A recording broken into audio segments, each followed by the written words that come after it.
Bonjour à tous, bienvenue dans une nouvelle vidéo de la saison 2 de Cabinet de Curiosité. J'espère que les précédentes pièces de la collection vous auront plu. Aujourd'hui, on va parler poison. Mais d'abord, générique.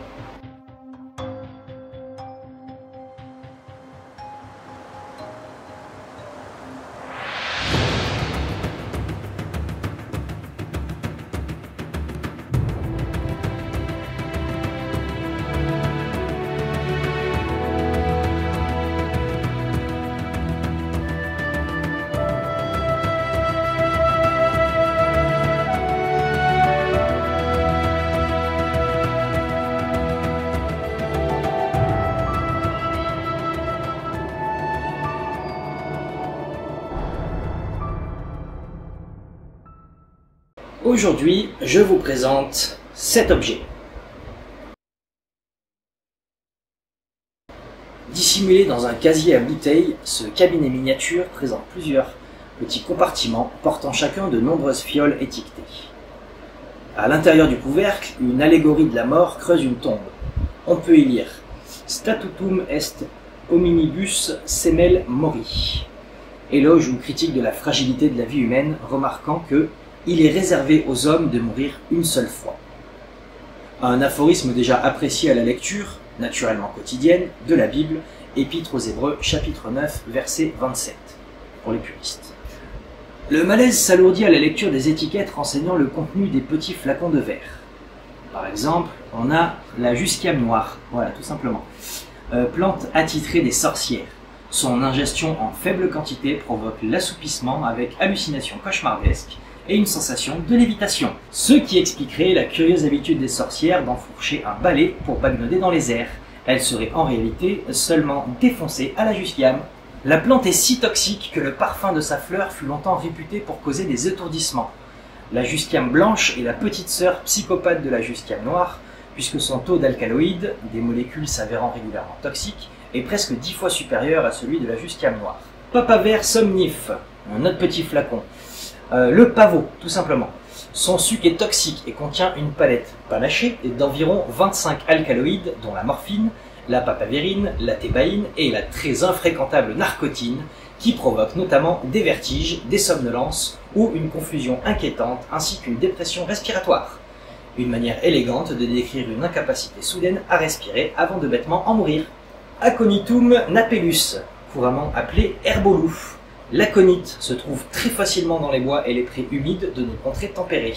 L'espèce présentée ici est notoirement dangereuse puisque seulement 2 à 4 grammes de ses racines, et même de ses feuilles, peuvent tuer un adulte bien portant. Notons que la plante n'est pas avare en sensations fortes, puisque son poison provoque d'abord brûlure et picotement suivi de convulsions, d'anomalies du rythme cardiaque avant de tuer l'individu brutalement. Cicuta virosa, une sorte de ciguë nommée ciguë vireuse. Toutes ces parties sont toxiques et ses racines, au printemps, sont capables de faire passer de vie à trépas absolument n'importe quoi du moment qu'elles sont ingérées. La ciguë connut un âge d'or durant l'Antiquité, où elle mit fameusement un terme à l'existence de Socrate. Bryona alba, le navet du diable. Son suc est fatal à quasiment tous les coups. Datura stram, ou Datura stramonium. La datura, connue des hippies et des amateurs de Assassin's Creed Révélation. La datura entraîne des hallucinations souvent cauchemardesques, l'accélération du rythme cardiaque, des troubles visuels et une faiblesse musculaire qui va parfois jusqu'à l'incapacité à se tenir debout. Les pires cauchemars deviennent alors réalité, prenant des formes kaléidoscopiques. Le cœur s'emballe à la manière d'une double pédale hardcore quand parallèlement les muscles se liquéfient et une crise de panique, résultat logique de cette sympathique expérience, amène après plusieurs heures de calvaire au coma et, pour les plus chanceux, à la mort. Seulement 5 grammes de graines ou de feuilles sont nécessaires. Son rapport qualité-prix est véritablement imbattable, mais ne va pas sans éveiller quelques soupçons sur l'origine prématurée ou non de la mort de la victime.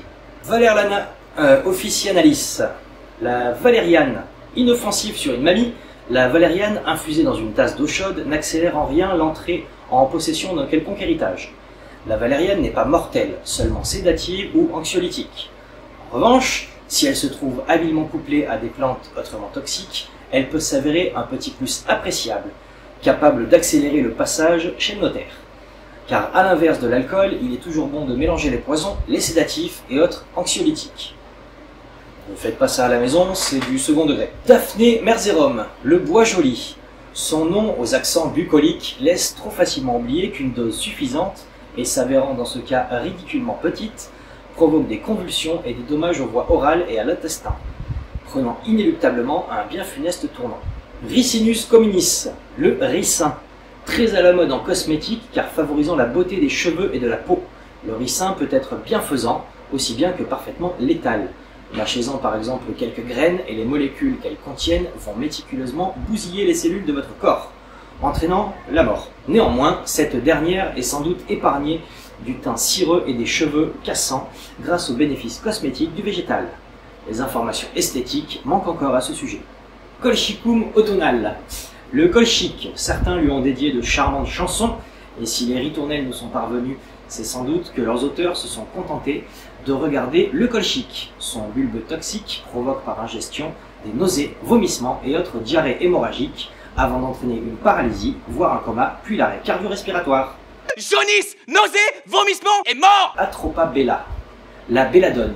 Son nom vient de belladonna, en souvenir des femmes italiennes de la Renaissance qui utilisaient une décoction de belladone en gouttes pour dilater leurs pupilles, donnant beaucoup de profondeur à leur regard. La ravissante belladone contient de l'atropine, une molécule capable de bloquer les synapses neuromusculaires, ceux qui transmettent l'info « j'aimerais bouger » de tes neurones à tes muscles. Voilà, l'info étant bloquée, te voilà paralysé. L'ingestion de belladone est synonyme de brûlure à la gorge, de l'augmentation du rythme cardiaque, de nausées, de vomissements, de convulsions pouvant entraîner la mort. Ces substances naturelles soignent ou tuent. Quasiment toutes sont aujourd'hui employées dans la fabrication de médicaments, ce qui est loin d'être le cas au XVIIe siècle. On peut sérieusement douter du capital sympathie du propriétaire de ce coffret, d'autant qu'au XVIIe siècle, l'empoisonnement est une discipline très en vogue en Europe. En France, l'affaire des poisons va gangréner le règne de Louis XIV et le faire se méfier de sa cinglée de maîtresse, Madame de Montespan. Quelques personnages contemporains de l'époque à laquelle appartient ce cabinet à poison ont marqué l'histoire par leur dextérité à concevoir des poisons, sinon foudroyants, au moins efficaces, et furent à l'empoisonnement ce que Steve Jobs fut au smartphone. Marie Bosse, décédée en 1679 et pas de sa belle mort, amicalement surnommée La Bosse par exemple, fut dans le domaine de l'empoisonnement une spécialiste reconnue et appréciée, aussi bien par le peuple que par les plus hautes sphères aristocratiques. Pour ces recettes, point n'était besoin de laboratoires sophistiqués. Aussi se contentait-elle d'un creuset, de vif argent, du mercure, de l'eau forte, de l'acide nitrique obtenu par distillation de salpêtre, et de l'acidu qu'elle ramassait dans les champs. Et oui, ces potions étaient joliment qualifiées de bouillon de la rue Saint-Denis. Pierre, berger du Roule, donna lui dans la décoction d'herbes vénéneuses et avait la réputation d'être le plus habile et grand empoisonneur de France. L'épithète de berger n'étant pas un surnom, mais bel et bien la profession du ci-devant Pierre, il est évident que le brave homme n'avait pas besoin d'être agréé de chimie pour que son talent soit reconnu. Catherine Monvoisin, dite Lavoisin, 1640-1680, résidente derrière la rue de Cléry, à Paris, fut une des plus célèbres empoisonneuses parisiennes de son temps. Elle s'enrichit d'ailleurs grâce à la petite entreprise de service. On va dire ça comme ça.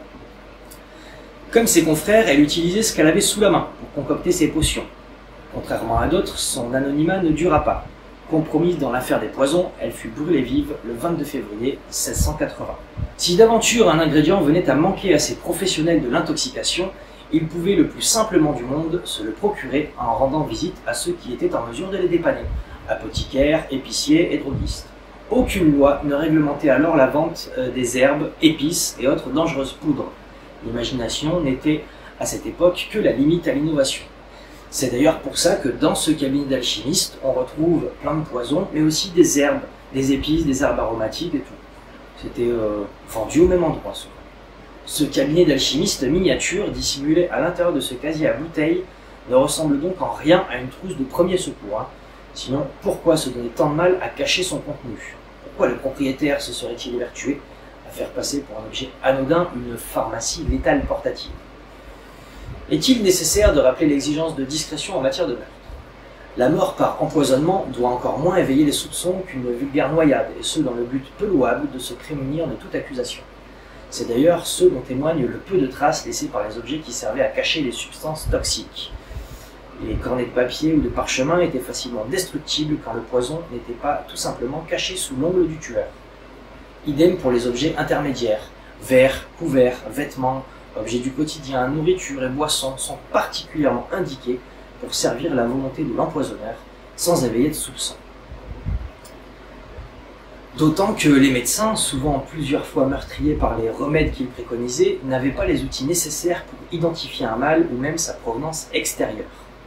Ce cabinet de la mort possède précisément donc les caractéristiques de l'ordinaire. Discret, presque indétectable s'il est placé dans une cave ou un bar, il passe pour un objet inoffensif du quotidien.